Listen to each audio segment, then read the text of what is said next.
Yeah, these things are a little bit more complicated than I thought.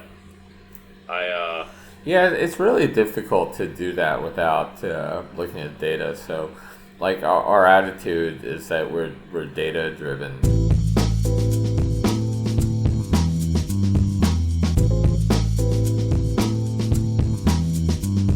Hey everybody! Today I've got one of the biggest math whizzes, at least in my opinion, in the poker world, or was in the poker world. He co-wrote the book Mathematics of Poker, which was quite an important book back in the day. It's one of the few poker books that I had ever read about poker that introduced more of the mathematical side of things, which people aren't necessarily familiar with these days because they use the simulations and all that stuff.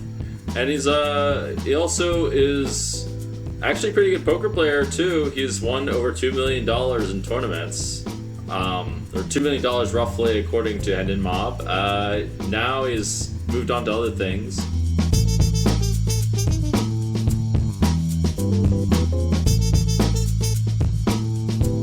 He's a quant at what would you call it, actually? It's Susquehanna International Group. I understand that. Right. I would call us a trading firm. Now, a lot of people use the term, hedge fund, and we're similar to a lot of different hedge funds, but, we really don't have outside investors. The partners invest their own money, but we're a trading company. We're the biggest options trading company, and we're involved in all forms of in the finance world. Oh, really? Oh, nice. I did not know you were part of the biggest options company. I mean, that's kind of a big deal. Yeah. And now we're the biggest market maker in options. Oh, really? Yeah. Okay. Well, so, Bill Chen for the Susquehanna International Group, guys. And you do a lot of stuff with sports betting, which we'll talk about in a bit. I would like to talk about mathematics of poker for a while. My audience is mostly poker. Can you talk about how you got into poker in the first place and what led up to the creation of this book? Yeah, in terms of poker, I really started playing. Well, I played in college and went to Washington University in St. Louis, and found that the games were pretty beatable there. We had a game like once every couple of weeks in our dorm, Lee dorm there. When I came to California, I found out there were card rooms, so I started playing. Probably spent too much time. I went to grad school at UC Berkeley. And then I met up with this crowd called Barge for Big August Rake Gambling Excursion. And I think a lot of like the old time, there were a lot of people that were also in that group. My co-author Jerrod Ankenman, Andy Block, who we still work with, Jay Sippelstein, who was part of SIG, recruited me from one of these meetings. So that's how I got into poker. I started talking to Jerrod. We got some ideas together. I was supposed to write a book called The Mathematics of Poker with a person named Andy Lotto, but we spent like 3 years on it, really didn't get anywhere.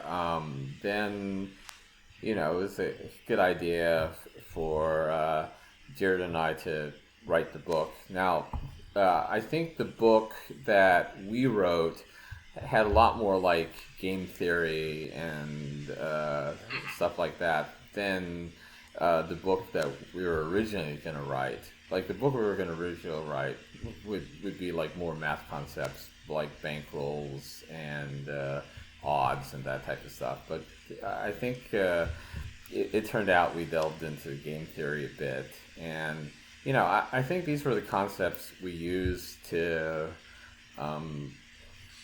play poker. we started out playing a lot of the online tournaments. Like Sunday was a big online tournament day, and both of us, like with another person, kind of basically played all the tournaments on Sunday. This is why I was working at SIG, and I think generally we played from like I think 3 or 4 in the afternoon to like 2 a.m. at night. It was just another work day, and I think we did pretty well. And then we started playing World Series events.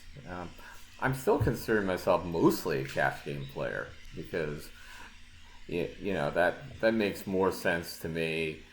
Much more consistent win rates, things like that. Yeah. Variance you can measure. Tournaments are pretty obnoxious variance-wise, yeah. Right, I mean, you have to play a lot of tournaments. Like if you play 50 tournaments a day, the variance can't even out. Yeah, no kidding. That being said, I remember while reading the book, there were a few pretty important things I personally learned that even to this day there's like major discrepancies on, or at least people aren't necessarily considering. There's like a few concepts in Limit where you like have these simple toy games and show how like certain results, if you just like thought about like the way that the results would play out using game theory, you could see what the best plays were, although people don't necessarily take this approach a lot of the time. There's this one example that I specifically remember where we had the option in a tournament to go all in with queens. Do you remember this example by chance against Ace King? The guy flips over Ace King, we have queens. And something like the main event. Do you know about this one? Right. Where you can go in and have like a 56-44 edge or whatever it is, but you can also see the flop, and you'll generally win on the flop, and then you can have the option of going in. And if you happen to lose on a flop, which is only going to happen 1 out of 3 times, you can fold. I believe, I wonder if that example is in there too, but I was specifically thinking of the example of like call or fold at pre-flop. Fold queens pre-flop to Ace King, thinking that your ROI must be higher because you're in a really soft event. Does this ring a bell to you? And this was like all the rage when we were playing tournaments, and my opinion is it's got to be a pretty soft event. Yeah. Well, that was basically what you guys came to the conclusion of. If I recall it correctly, basically, in order for you to sacrifice this kind of edge, it's actually kind of a big edge, 6-7%. You would have to have like 300+% ROI, and all you guys did was like assume that you like kept getting it all in with this over and over, and assume and check that ROI against. And just see what the ROI of doing that would be if you just got it all in every single time with 56% equity. I don't know if you remember this or not, but this is pretty well. Yeah. If you had 56% every single all in, you're like killing it, like really killing it. But there's like it was just like wildly overestimated their edges with this whole concept of outplaying people and poker, as it turns out. Right. I mean, there's very, I would say there's not that much control in like tournament no limit. I do have to say it is a cool spectacle, or it's great to watch because like everyone can understand what's going on. Everyone sees what hand you have, and like you have the stack sizes to often go all in no limit tournaments, but it is in kind of the lowest common denominator in that you only play like 1 or 2 streets for real, and you're always playing this like 20-30 stack. You're always playing 20 or 30 big blinds. I mean, it's kind of like if you're very skilled at playing, like I would say 20 to 50 big blinds, you're going to be like a solid no limit tournament player, you know. And there are ICM considerations. I mean, going with with the queens, like really close to money with big money stacks or like super satellites. If you know you're against ace king, probably isn't right in some cases now because of the really like steep steps into the money. But yeah, it's really hard to get that much edge. People play a lot more solidly 20 to 50 big blinds nowadays than they did back when I wrote the book. 2006 was like 2006. The time to play tournaments. I remember the no limit event I won, and I think it was lucky for two reasons. It was the day after the 50K tournament started, so you eliminated like 100 of the best players from the field. Now, I busted early enough to play. I did play 50K also. I busted early enough to play that tournament, but kind of the skill level there just isn't what it is in terms of no limit today, and the knowledge like the average player has. And the tools the average player has, of course. Yeah, now it's like really getting very, very sophisticated. It sounds like you've been playing lately. Are you up to date with a lot of the software that's been out and all the kinds of resources that are available? No, actually, I'm not. Like, I actually still play a little bit of poker. I played one event in the World Series this year. I play a little bit in Dublin. In Dublin, Ireland, like in actually most of Europe, the game is PLO. 4-card, 5-card, 6-card PLO, and no limit. It's hard to get a mixed game, especially a mixed limit game.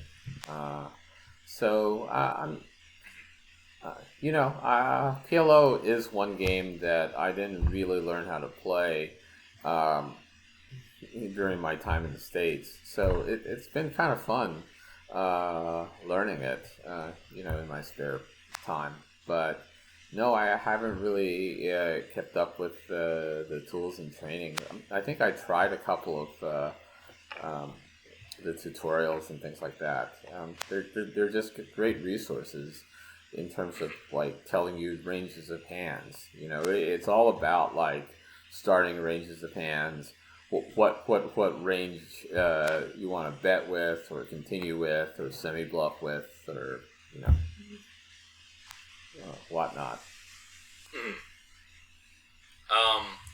I remember one thing that was very useful in the past and still is useful sometimes, or at least toy games you can imagine or play out in your head. If you're like really getting serious, you'd run a couple. You would like play a couple out at least on paper just to see, or you could even put them through some of the software sometimes to find the answers to a number of different situations where you're trying to just figure out what the best possible option is. Trying to think of a good example.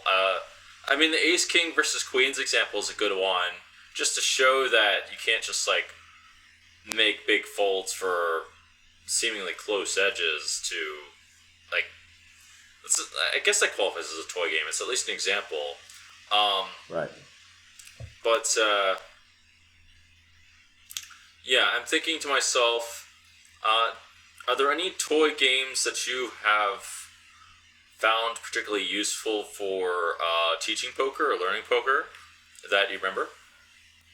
Yeah, I think there are a couple of things. I think that, well, one of the things is that in terms of split pot games, there is a toy game, a couple of toy games we introduced. Now, split pot games are a little bit different. They're like the strength of your hand is two-dimensional because you have you have the strength of one hand and strength of the other hand, and it's kind of subtle how to play it. People who play mostly kind of one direction hands. Generally, you try to put the money in the pot proportional to how strong your hand is. And if you just kind of do that and have a good sense of how much money you're willing to put in the pot, like I'm going to call instead of raise, or I'm going to raise, but if he raises, I'm going to fold, or whatever. You have a sense of how much you kind of want to put, given the strength of your hand. That's like, I would say, approximately right for one-way games. For two-way game, split pot games, it's kind of more subtle. Like if you have the total nuts in one direction and nothing on the other board, you really want to just you definitely don't want to raise people out of the pot. If you get heads up, you're gonna you're not gonna win anything. Sure. So while that might be like the same strength of hand as having like a good hand in both ways, you kind of want to play those hands differently. So I think that's a little different. There are these things called bomb pots in PLO games now. So, I know about the bomb pots. So the double board bomb pots. What? The two board bomb pots are just one. Two board bomb pots, usually you get to see the flop, and then you play after that. Those are fun. I enjoy those. The other one is kind of the pot limit kind of toy games we had. Like, the sense of making your opponent indifferent. Like, in order for him, like, not to bluff the pot on the river, you kind of have to you kind of have to call about half the time. Now, it's not exactly half. It's like, 4 nines, but in the continuous game. But these toy games is to show you like how much you have to call so that your opponent can't just like bet and take advantage of you. Sure. Well, what you're referring to, I know a little bit about the application of theory to poker. What you're referring to now would be called minimal defense frequency. I mean, now we've got all these simulations and stuff to just straight up show what ranges we need to defend. Exactly. They take advantage of the card removal and everything. Like, for the game you're playing, you actually probably have to do a real sim for the game. I think the toy games just give us sort of an overall sense of what to do.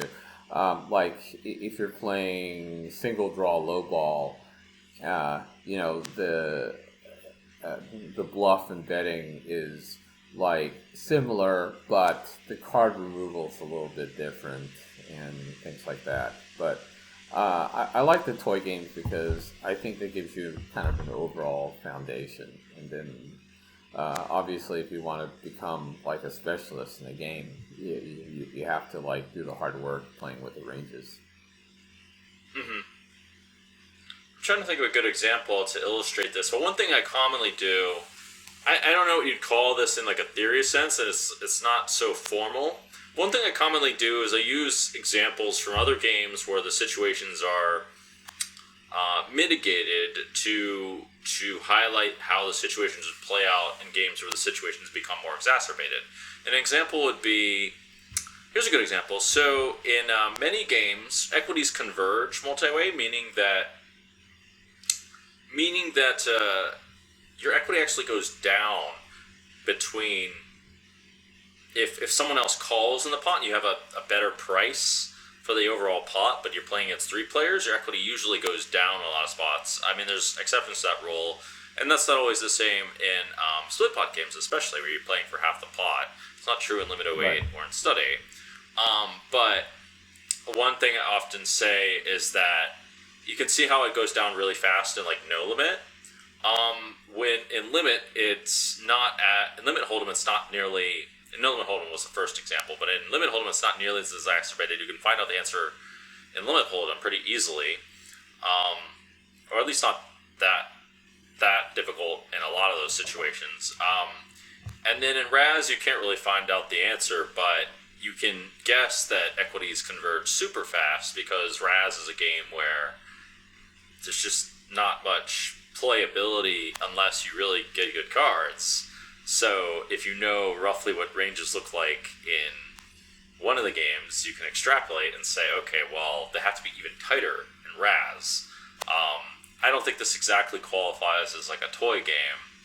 I don't know what to call it. Something like analogical reasoning or whatever. I don't know what I'm talking about at this point. But yeah, you're bringing together a lot of games, and you're saying Raz is a little different because if you have a bad hand in Raz, if you just have like one bad card, it's just so far away from further away from the other hands than the other games. I think that's what you're saying. Yes, that's what I'm saying. That principle applies more and more is what I'm saying to Raz. It applies the most, in fact, to Raz than in comparison to no limit hold'em or like limit deuce to 7, for example, which also applies. It applies kind of surprisingly so in limit deuce to 7. But like knowing these kinds of things, you can, if you're trying to learn multiple games, you can use these lessons you've learned from other games to apply to similar situations. Yeah. I mean, the way I think about it is in Raz, you really need 5 good cards. You know, you can't just like have 2 cards in your hand and hit a set or something like that. You really need 5 good cards to make a hand. That's why you start off with like a king in a hole or a king up. Obviously, a king in a hole you can still represent a good hand, but to actually have a good hand is difficult. It's just one card that can't play. You know. I've actually thought about this, how the dynamics change if the hands are close in value versus the hands being far away in value. And I think this is kind of a general concept. It's hard for me to give like a concrete example, but understanding which games hands are really close in value versus far away in value makes sense. Like PLO equities is like pretty ridiculous, right? Like any hand that kind of looks playable can't be more than like 40, can't be really worse than 40% against even a premium hand, right? So there the hands run pretty close together, and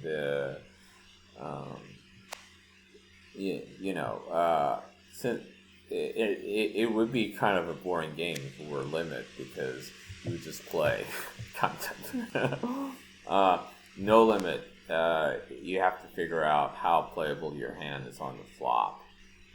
You can't just like get your equity because you could just be bet out. That's one thing about limit games. Like you can at the end when the pots get kind of big, you can kind of just claim your equity because you always have the option of calling down. So if your equity if you feel against this range of hands, your equity is like 30%, you just call down because like you always have odds. I don't know if that makes sense. So you kind of get your pot equity in limit. That's why I like playing limit. It's in terms of the mathematics of poker. In terms of the math, I guess I'm more comfortable with limit evaluating hand values. Like limit makes more sense. Some people can't evaluate hand values in terms of knowing whether their hand is good or not. In limit, that's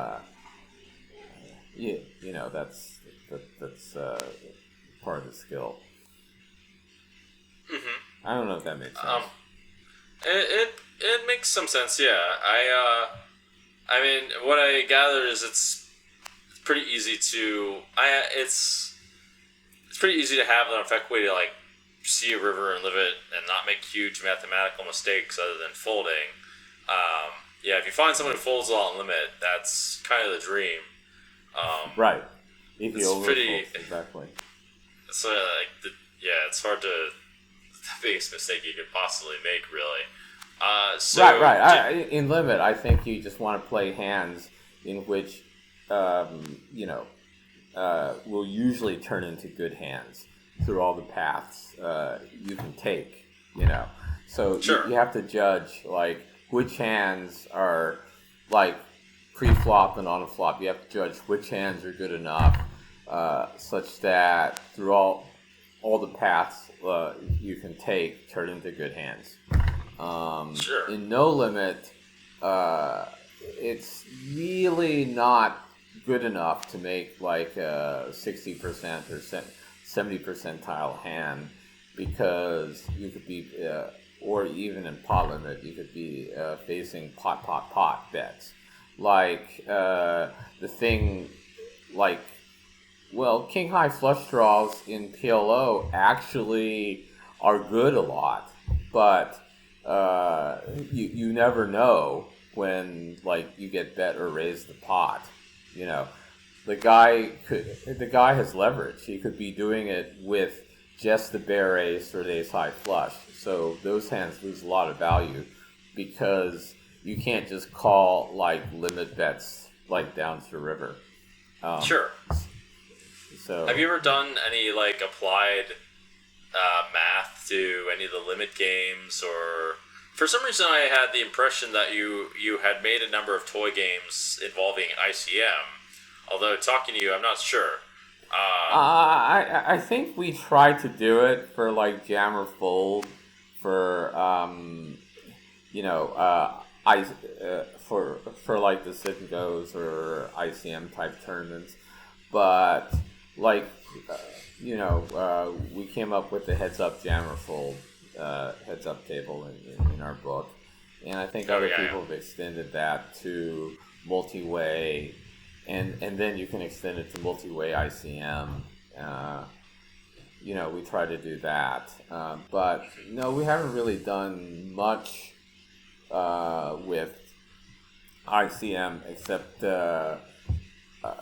we talked about the various different tournament models in the book. Like, in some tournaments, I don't know if ICM is necessarily the best model, because, like, if two people are kind of willing to go to war and you're the third short stack, then you probably have an outsized chance at second.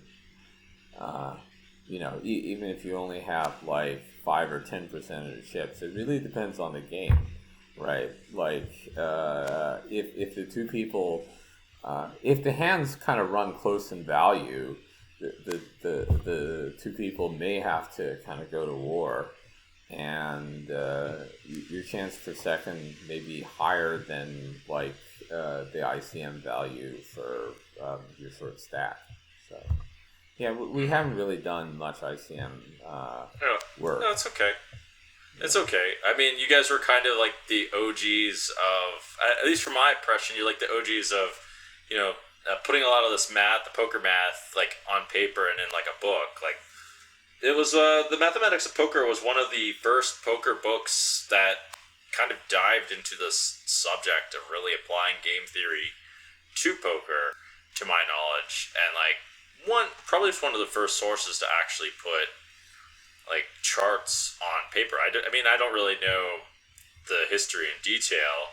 Since then, I can tell you people have done really all kinds of things. The software's gotten very, very powerful. I'm like very impressed, and there's like quite a lot of subtlety to ICM I found too. People have quite a lot of there's quite a lot of advanced charts now, but like that's just what computers have gotten a lot better.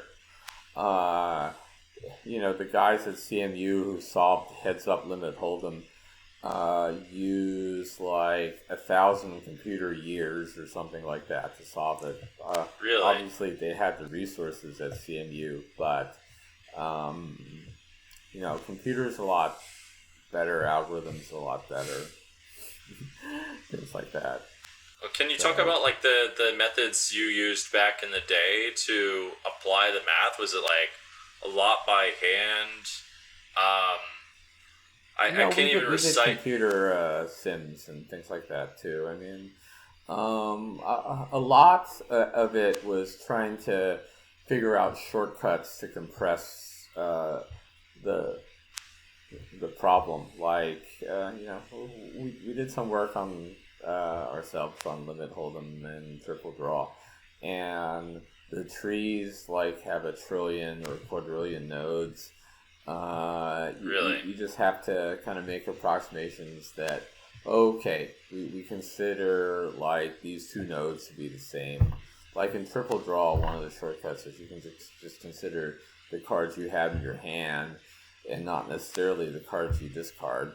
Yeah, but what if you start off with like 3 deuces or 4 deuces? Obviously, that like makes it less likely your opponent has a deuce. In deuce to 7. So but also you try to find kind of the game theory equilibrium, and it's difficult because it is really like finding a needle in the haystack, and there are a lot of different algorithms, and really you have to apply the right algorithm to the problem at hand, or the convergence could be 1 over root n. Meaning that if you want accuracy to like one big bet, or a tenth of a bit, if you want accuracy to a tenth of a big bet, it would take like 100 times longer than accuracy to like one big bet. Yeah. I mean, we've noticed that we've had something like, I believe it's called the law of diminishing returns. Yeah, I think that's a good way to put it. Yes. Yeah, I've definitely noticed a lot of that going on. It gets harder. A lot of it has to do with the card removal surfaces. Yeah, which hands you bluff with. There's card removal in Hold'em, but obviously in Deuce to 7, where you start with 5 cards and you draw cards, there's a lot more card removal, and PLO there's more card removal. Yeah. It's pretty big in Deuce to 7. Deuce to 11 I had quite a lot of experience with. I understand it's like one of the most mathematical games. I didn't think it was very much value for a lot of time. There were really big games running on full tilt with Gus Hansen and all these guys, and people played it heads up quite a bit. There's definitely some value in there, but it's very high variance compared to a lot of things in low edge. But I'm curious what it was like back in your day. Did you ever take your results and go to the tables and make some money with it? Yeah. I mean, we did play the algorithms and things like that. I still feel that Deuce to 7 play a good game. I think a lot of it was. I mean, sure, you can. The games are at least solvable, like in theory, heads up, right? Like there is a game theory solution if the game starts heads up. But a lot of kind of applying to toy games and thinking about it helps you multi-way, like when you get heads up, and multi-way poker hasn't really been solved by the bots yet. And some games you can argue may not have a solution because the question is which equilibrium is being played at your table, Oh, like, I think you mean, huh? Yeah, like in we gave an example of just a simple game where you either get an ace or a deuce, and for a particular, like if you're playing against like 3 ways, like against two opponents, one opponent, like you guys get exactly the same cards, but one opponent always like bluffs through you. Then you're basically hosed. Like you have an equal position, but if one opponent always bets and the other one like always just plays straight up, there's no way you can actually beat the game. Oh, really? Yeah. If you, I think this was one example in the book.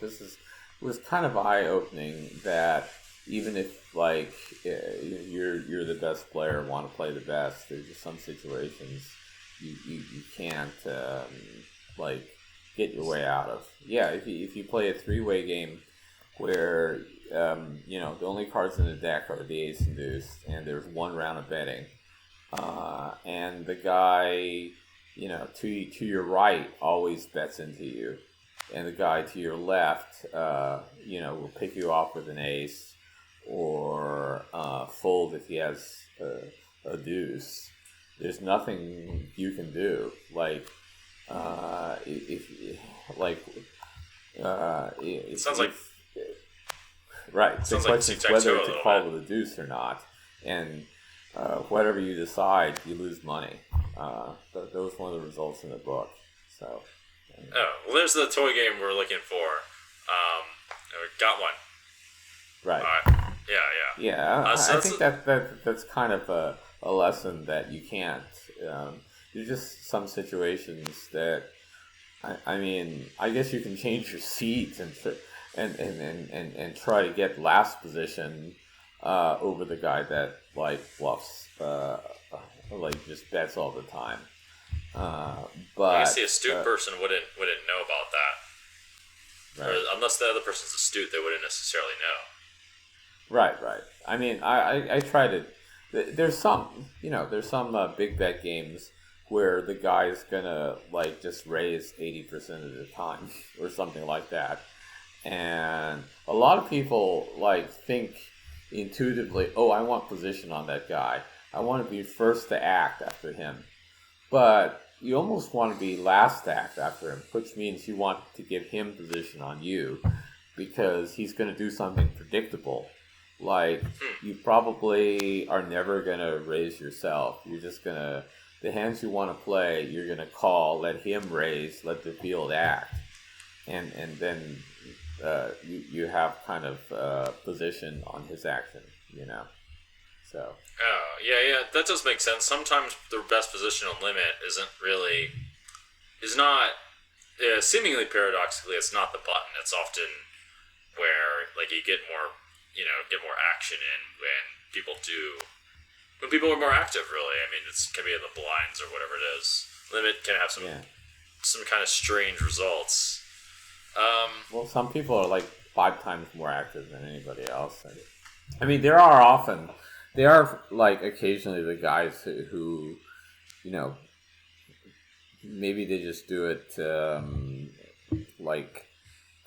maybe it's the half hour that they do it, that they seem to have like a 90% raise frequency, like free, and a good continuation That's always frequency. nice. Now, that would seem really good, but some people have a hard time playing against that.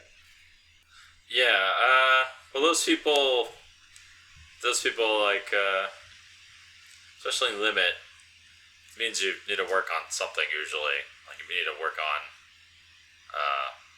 not you necessarily, but like anyone needs to work on dealing with aggression, I guess. It can be pretty tough in some games. Yeah, I think multi-way, you often have to adapt to how the table's playing.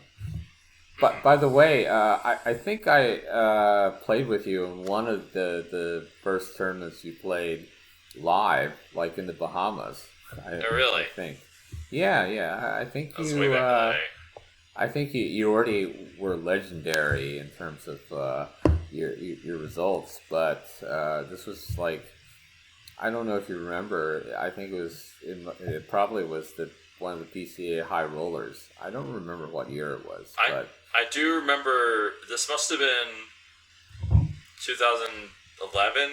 No, 2010 maybe 2011. I think it was around that. I remember meeting you in the club. That was kind of funny, and I didn't think you were the club kind of guy. But I definitely do less clubbing nowadays. All right. Well, me too. Back then I did not know what the hell I was doing. That was like the first yeah, as you said, it was the first live tournament I ever played. But someone Well, told me, I think you might have had problems like protecting the cards and your chips, but you were certainly your reputation already preceded you in terms of your success online. So that was kind of weird because like everybody knew that deep down you were a good player. Strategy wise, I think just naturally you showed some sort of awkwardness playing live. yeah. Yeah, especially in like a 50K tournament or what, or whatever it was you entered. Yeah, I almost for sure I was awkward when I played. Shit, I forget what I was going to say. You actually did remind me of another situation where a toy game would be useful. It's actually useful for looking at crossbooks, because people often, are thinking in their heads like when they're deciding to crossbook with each other, which means bet against, bet one player bets against another player's performance at a table, and sometimes they think that position matters. If the one player has position over the other at the table, that can matter a lot. Right. That turns out to not be true if you actually go through the math of how that works. As someone eventually figured out for crossbooks, and then all of a sudden now people just started crossbooking regardless of where you were at the table. That isn't. But by the way, that isn't necessarily true, because it might be the case that depending on who the mark is at the table, if there's like a big mark, there might, or if for some reason like the opposite thing happens where there's a very good player and they have like a parabolic edge, or they give away a parabolic amount based on the positions, then it can be the case that... What do you mean by parabolic amount? I'm just wondering. Well, what I mean is an amount that's like a lot more than it would be if the positions were a little bit different. So, for example, if the VIP is... if you have direct position on the VIP, for some reason you're making 6 bets because you have direct position on them, but you're only making like 2 bets, 2 positions less, 2 positions right. to the right cutoff. Yeah. Depending on where the whale sits and how he plays, it's definitely different positions. Yeah. Definitely have different value. Yeah. So that can actually have an effect on the way that cross-booking should be considered, because if you're sitting across from the whale, then you're not going to play that many pots with them, and you're not going to have as big of an edge as whatever if you're right next to them or playing lots of pots, and that can make results far more skewed. But in most cases, it doesn't really matter that much where the positions are. Probably most of the time, unless there's some kind of like dynamic that happens, but there's some kind of dynamic that creates weird edges, but it's impossible to predict that kind of stuff anyway.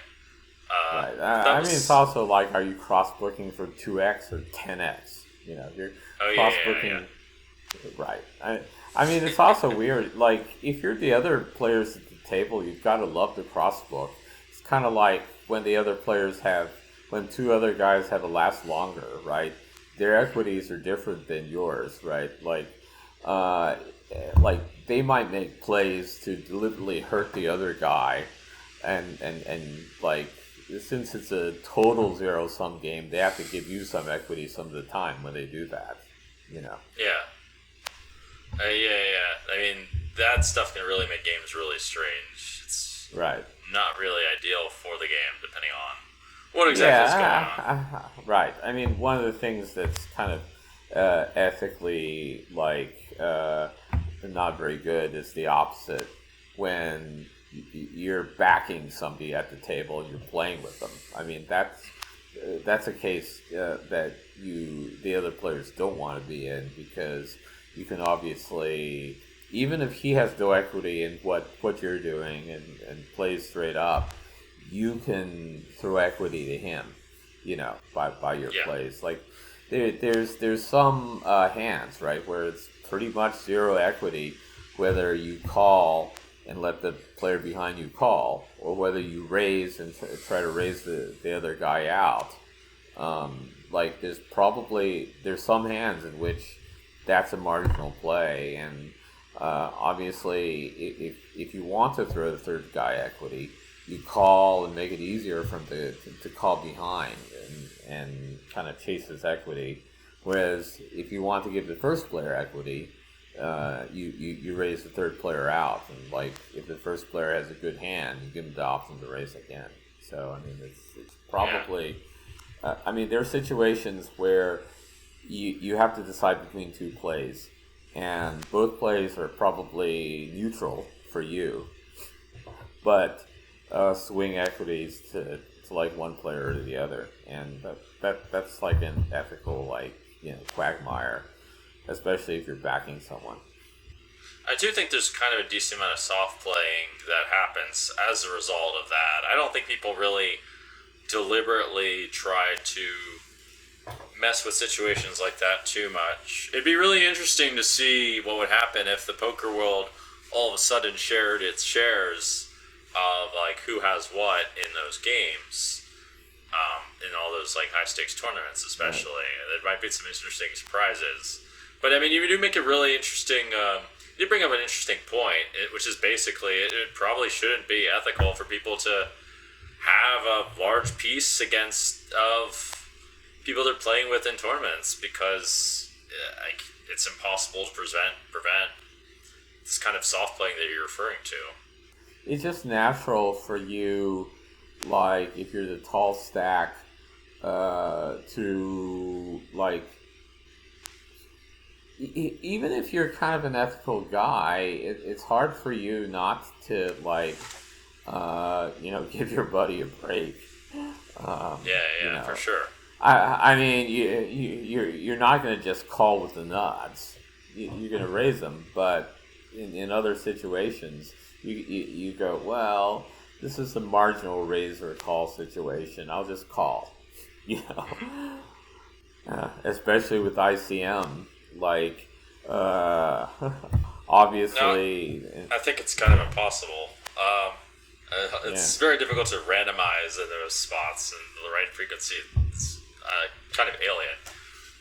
It messes with your thinking. So, yeah, I mean, it is an ethical gray area, but I also think it happens with, like, pros who soft play each other in big ring games. I could see that sometimes. There are a few big ring games in Dublin, and I've seen it in Vegas too. I think it's kind of like Prisoner's Dilemma. It's kind of like you don't want to play really hard against a pro, because you're going to be playing at the same game with him. And you don't want him to just completely play hard-nosed against you when the situation reverses, which you feel he's capable of it, you feel you're capable of it, so you don't play as hard as you can against each other, if that makes sense.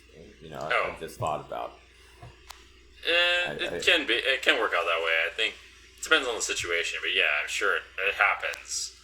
I don't think it's always the case in cash games. I mean, it depends on the people for sure. Right. I definitely think it's really tournaments. I really see it. I really feel it. I should say.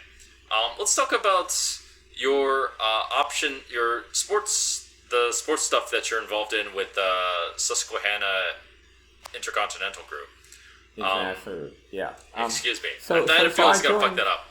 I've only looked at it like 4 times. That's fine. What does this mean?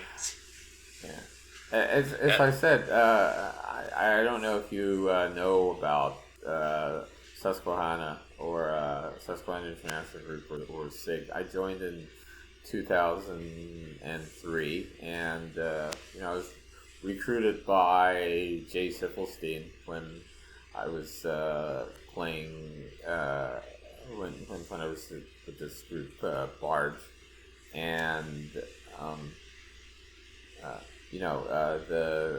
the managing partner Jeff Yass just said, "Oh yeah, you seem like you're good at poker.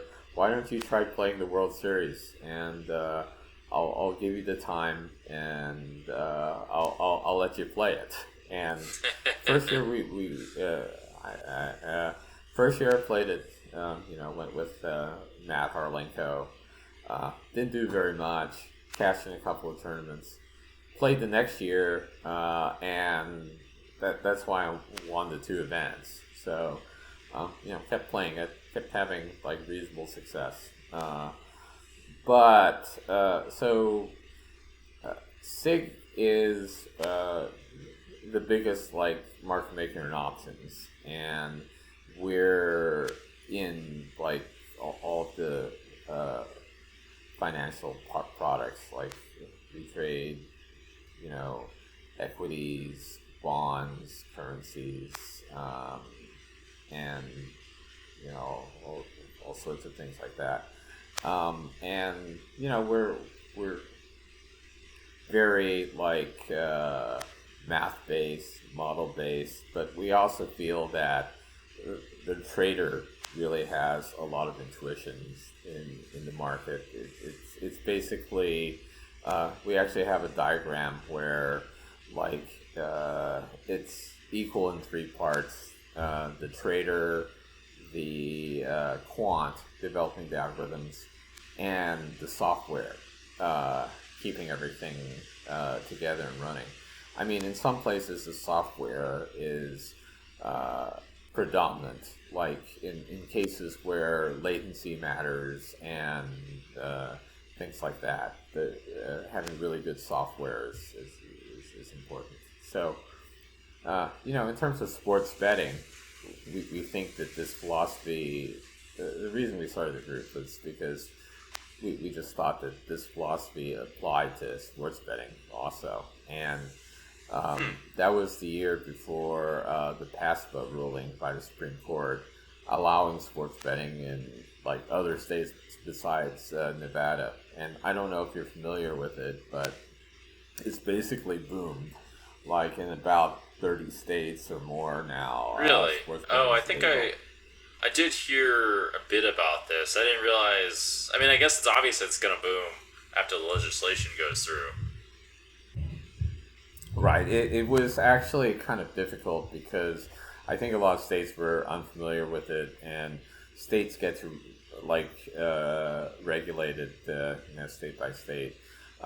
New Jersey is one of the biggest states. I think it's pretty obvious because of its location and because of Atlantic City. So, we set up in Dublin. We're trading on a lot of the major sports exchanges, Betfair, Matchbook, BetDAC. I don't know if you're familiar with these. We're trading on some books like Pinnacle. We're trying to partner with different entities in the U.S. and we definitely are betting on American sports, and we're very U.S. sports focused, and we're trying to apply the same principles, trying to build models and trade the games. It is a little bit more exciting, I think, than trading some financial products. You buy a stock, you hold on to it, you figure out when to trade in or out. But if you buy the Eagles, you actually get to watch the game, and there's an end point, and the game settles, Yeah, I didn't know you could do that. I mean, maybe it's a lot more obvious than I thought. I don't know a ton about sports betting, but yeah, I mean, I'm trying to wrap my head around the idea of applying options to sports betting. But I guess, I mean, it's a market, so I presume it's a market, and their models. One of the things we specialize in is in-game trading, and I think that's going to be that's going to be a huge market, and probably it might be bigger than pre-game trading, which means play by play. Say in football, a play happens, and there are markets, and people get to buy and sell and trade. It's usually on the money line, which is like the winner of the game. But I think it's pretty exciting because, like in football, for instance, but almost every sport, the next play could have a big bearing on the win probability. It could be a touchdown, could be pick six. In basketball, there's so much scoring that, like, with each score, like, you get a different win probability. So, we specialize in making the model and kind of just making markets when those things happen. They get to make bets on the team as the game evolves, and you can think of it like. I tend to think of trading in the financial markets as bets anyway. I mean, they're not necessarily buying shares of the team, but they're buying. They're making a bet like if it's 2-1, they're making a bet that the team will win more than 33.3% of the time. Things like that. Sure. Their odds. If you look at any of the books. Like PointsBet, DraftKings, or whatnot, you see that the odds evolve during the game, and you can often click on those odds and just make a bet. Okay. So what is it that SIQ does that allows SIG. Sorry. It's all right. I looked at it like 5 times and still can't get it right. SIG. I don't know why I keep getting dyslexic about it. But so what is it that they do that allows for so much liquidity to move into it and out of it? Like, why is it that they're allowed to do this? Why is it that they're able to sustain this and not, all these other books? Well, I mean, I just think it's just the amount of liquidity we have. We've been trading in financial markets since 1987, and we just have a bigger balance sheet. Like, sports betting is still a small amount of our certainly our risk compared to like options and other parts of the business. So you're not worried that a lot someone of folks don't have very much balance sheet, and actually we can help them out because they might be taking bets that they know are good, but they can't afford the risk. We hope to be kind of also the layoff place. I mean, that would be a big deal. I'd be surprised if you guys are bigger than all the the books. I know there's Paul Faw's book. I forget what it's called. And Tony Bloom's book. I mean, these guys are ultra rich. You guys? Yeah. I mean, certainly individuals can have this, but the amounts of risk that they're willing to take. I mean, it does depend on the book, and I think rich individuals are certainly willing to, but could be willing to take more risk. But even somebody like Caesars or MGM,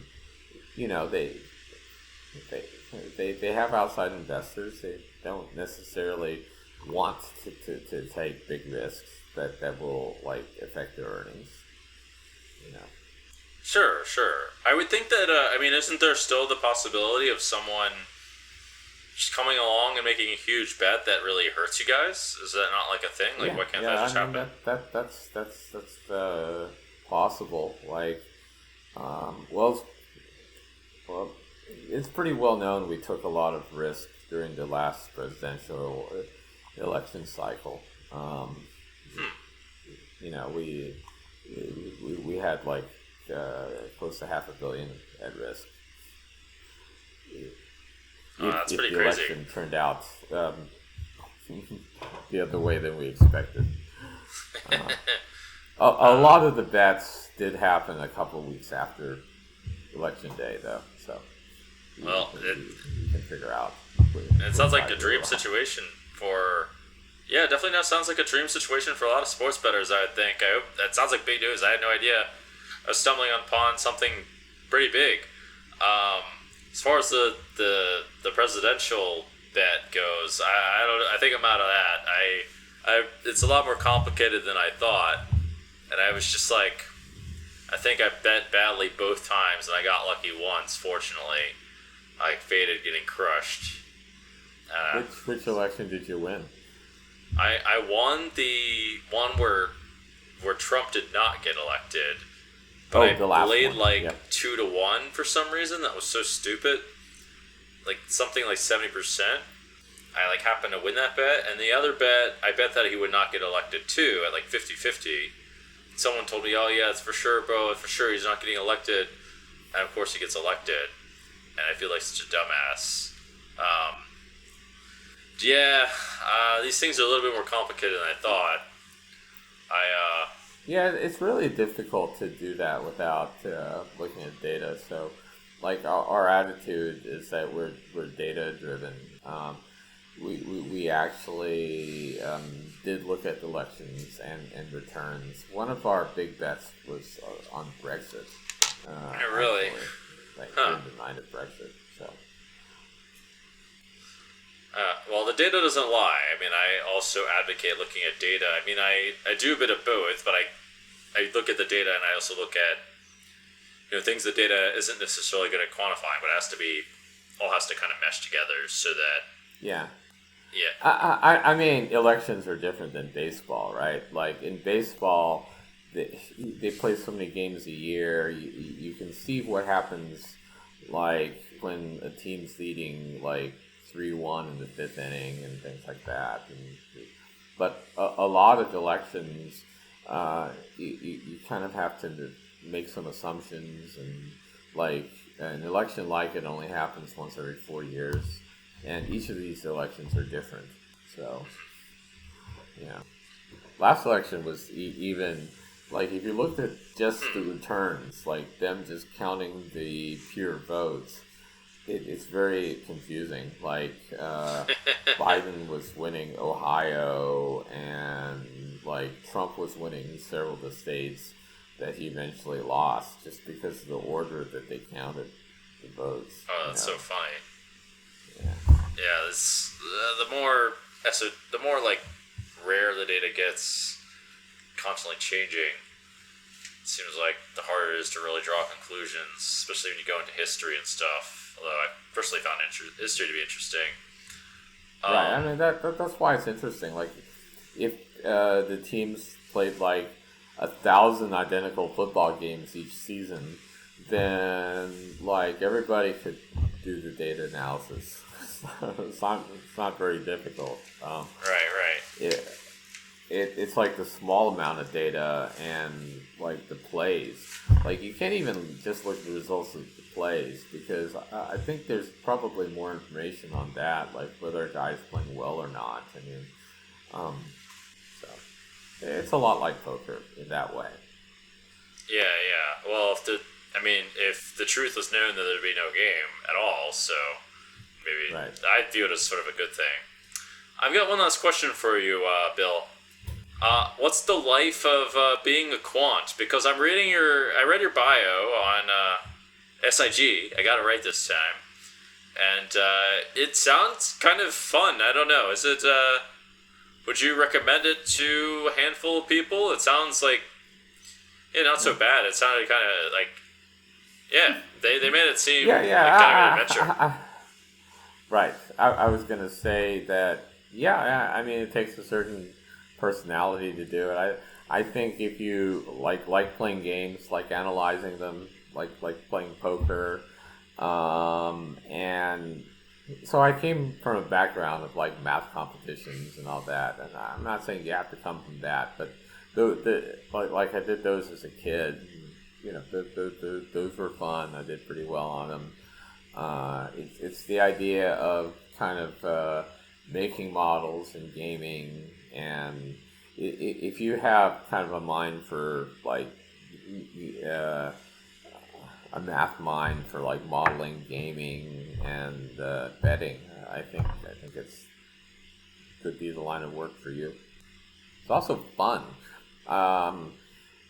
Like I think in my career I've been able to jump into all sorts of problems, and like for example elections, like how do we model the returns for Brexit? It was kind of interesting. We're gonna get these kind of rolling returns from these precincts in the UK, and how do we make sense of that, and how do we predict the result as these results come in? You know, I've just had different modeling problems. You know, modeling like stock returns. You know, I can't really say much about that, but definitely I've modeled like how to trade particular sectors, like the oil sector and things like that. Made options models, elections models, and basketball models. So it's really been kind of fun. It's been a great ride, and you often see your work kind of put into practice. It's like it is fun to see, oh, your model's being traded, and like it actually makes a bit of money. Yeah. Oh, how about that? Yeah. Oh yeah, that's cool. Let's see if some other company's using it. See if give it some. If it makes some returns, I can see that being pretty cool.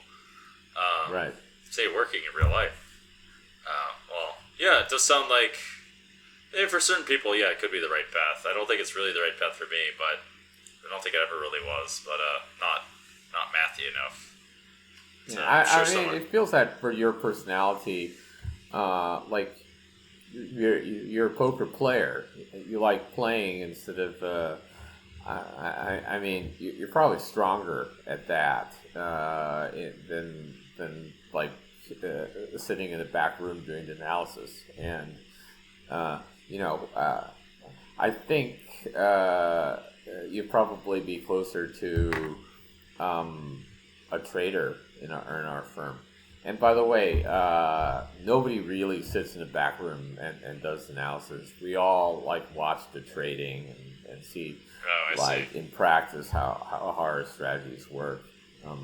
That's why I would like working at SIG. A lot of the I think for other financial products, you can kind of take the black box approach more. I know firms where the trader isn't as important as they would be in our firm, but I mean that's their attitude. I don't think it works as well in sports trading. That's why it's like fun to do sports trading. Yeah, it's it sounds like it could. I could see it being quite a bit of fun. I personally, yeah, you're right. I would like to get in there and play. It's a bit more my personality. Anyway, I mean, Chris Ferguson was sort of the same way. I mean, I actually when I started playing poker, these ideas of like you said we were one of the first books. Jerrod and I were one of the first books published, but. I think Chris gave me a lot of the same ideas. He didn't want to publish a lot of the results, and I mean we really did want to get the book out, but it was really hard work, especially for Jerrod. Like I have to tell you, he did write most of the book, so. Often. Yeah, it's a lot, very math heavy. It's one of the harder reads that I've had to go through, but it's a decent amount of math that does apply to poker for those people that are curious, and helps to get the game, helps to understand the game in a different kind of way, more truly analytical kind of way, and like more through a little bit of the lens of like a mathematician's background. At least from my understanding, it wasn't like deep math or anything. I've seen much harder stuff, but we're about out of time. Is there anything else you'd like to talk about, Bill? I'm thinking. Probably not. I should mention that Jerrod's worked at our firm for a few years. After he wrote the book, he went to graduate school in Yale. Oh, really? Wow. And then